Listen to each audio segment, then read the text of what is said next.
Television റേറ്റിംഗിൽ വൻ തട്ടിപ്പ് നടക്കുന്നതായി ആർ ശ്രീകണ്ഠൻ നായർ.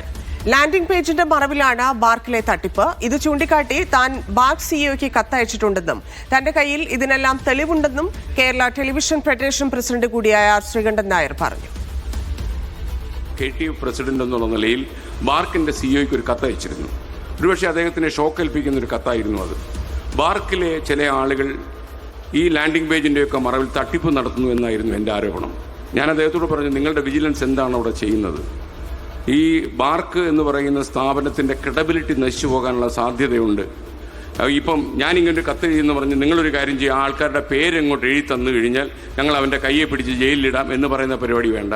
നിങ്ങൾ തന്നെ അന്വേഷിച്ച് കണ്ടുപിടിക്കൂ. ധൈര്യമായിട്ട് നിങ്ങൾ വിശ്വസിച്ചോളൂ.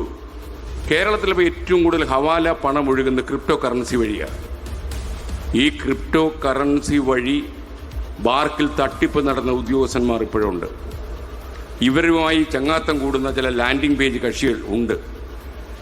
ഇതിന് പൊയ്ക്കാൻ കേരളത്തിൽ പോലും ആളുകളെ കിട്ടുന്നു എന്നുള്ളത് നമുക്ക് നാണക്കേട് ഉണ്ടാക്കുന്ന സംഭവമാണ്. ഞാനിത് നിങ്ങളോട് വളരെ ഉത്തരവാദിത്തോടെ പറയുന്നത്. ഇതിനൊക്കെ എനിക്ക് എൻ്റെ കയ്യിൽ തെളിവുണ്ട്. ഇല്ലെങ്കിൽ നിങ്ങൾക്കറിയാമല്ലോ, ബാർക്ക് പോലെ ഇത്രയും വലിയൊരു ഗവേഷണ ഏജൻസിയുടെ സിഇഒയ്ക്ക് ഞാൻ അങ്ങനെ ഒരു കത്തയച്ചു കൊടുക്കും എന്ന് നിങ്ങൾ കരുതുന്നുണ്ട്. അത്രയ്ക്കൊരു മണ്ടനൊന്നുമല്ലല്ലോ ഞാൻ കത്തയച്ചു കൊടുത്ത് ഉത്തമ ബോധ്യത്തിലാണ്. അദ്ദേഹം എന്നെ വെല്ലുവിളിക്കുകയാണെങ്കിൽ ഒരു കാര്യം കൂടി ഞാൻ തീരുമാനിച്ചിട്ടുണ്ട്. ഏതെങ്കിലും ഒന്ന് രണ്ട് അന്വേഷണ ഏജൻസികൾ ഇവരുടെയൊക്കെ പിന്നാലെ ഇപ്പം തന്നെ ഉണ്ട്. ഈ അന്വേഷണ ഏജൻസി ഇവരുടെ മുകളിൽ FIR ഇട്ട് കഴിഞ്ഞാൽ ഇതേ സിഇഒയ്ക്ക് ഞാൻ 2-3 പേരുകൾ അയച്ചു കൊടുക്കും. ആ പേരുകൾ വെച്ചിട്ട് അവർക്ക് പിടിക്കാം.